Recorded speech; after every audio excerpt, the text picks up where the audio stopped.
A perennial border is simply a display of perennial plants. And this walking iris is a perfect example of what a perennial is. It's long-lived, but unlike trees and shrubs, it doesn't have any woody branches. Perennial beds are often designed for strong visual impact, usually in the form of flowers, but they can also feature seed heads or bold, contrasting foliage for some real razzle-dazzle.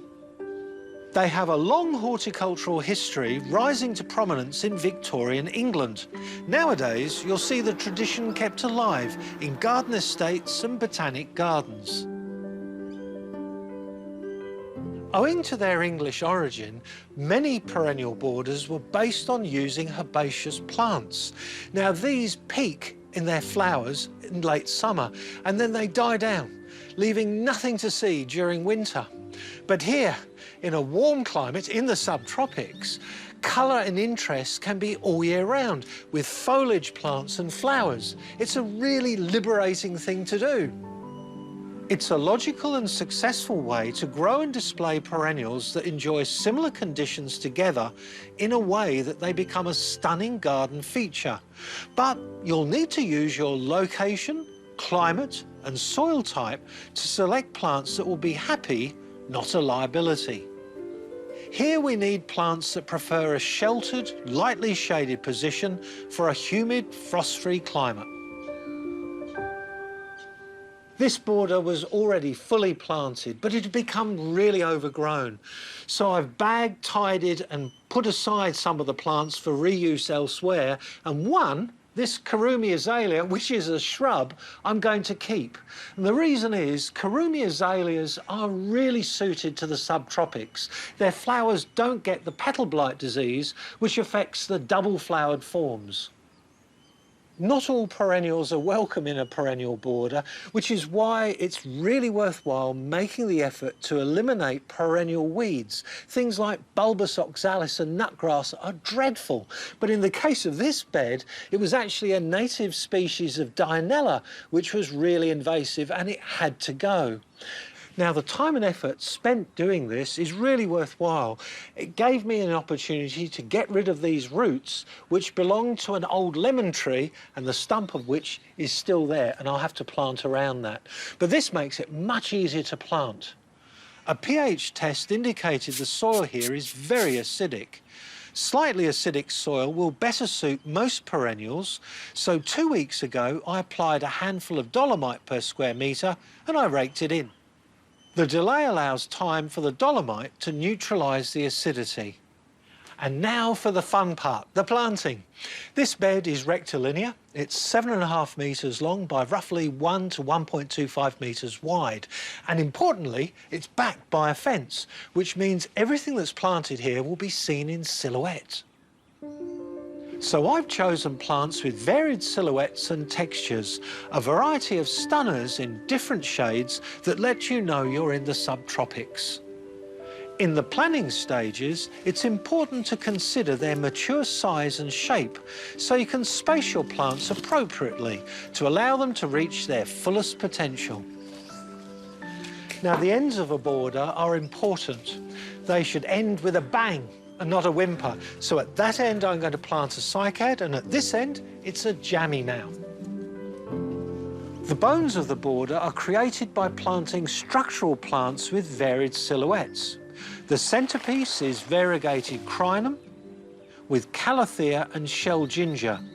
Each adds structure, but their flowers will add even more seasonal interest. To clothe the border, I have some clump-forming plants, white candles, walking iris, alternanthera, and I'm returning some of the original aspidistra as well. I'm going to use this native fern to cover up the dead citrus stump. This makes a great ground cover, and in nature, it grows on trees, so I know it'll work. And on this side, I've chosen back scratcher ginger, cordyline, and a prayer plant. In the front, I'm planting catnip and Moses in a basket.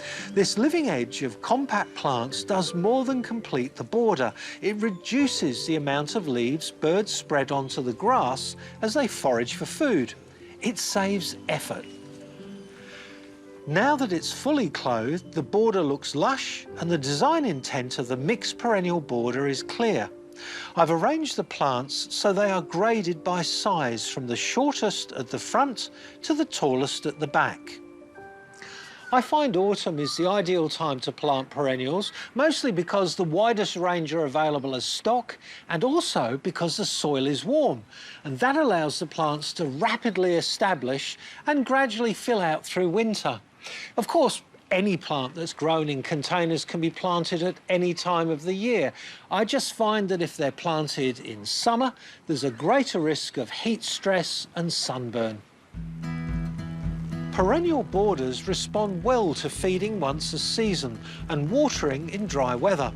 And as some plants grow faster than others, some pruning will be required to keep up appearances. It's really important to water a border immediately after planting, and in hot, dry conditions, water them twice a week for the first fortnight, and that'll really help them establish. However, today, I don't need to water. We've already had a good drop of rain.